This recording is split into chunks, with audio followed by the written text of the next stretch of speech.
أعوذ بالله من الشيطان الرجيم بسم الله الرحمن الرحيم إنا أنزلنا إليك الكتاب بالحق لتحكم بين الناس بما أراك الله ولا تكن للخائنين خصيما واستغفر الله إن الله كان غفورا رحيما ولا تجادل عن الذين يختارون أنفسهم إن الله لا يحب من كان خوانا أثيما يستخفون من الناس ولا يستخفون من الله وهو معهم إذ يبيتون ما لا يرضى من القول وكان الله بما يعملون محيطا ها أنتم هؤلاء جادلتم عنهم في الحياة الدنيا فمن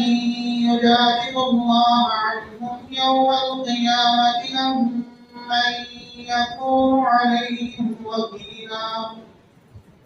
ومن يعمل سوءا أو يظلم نفسه ثم يستغفر الله يجد الله غفورا رحيما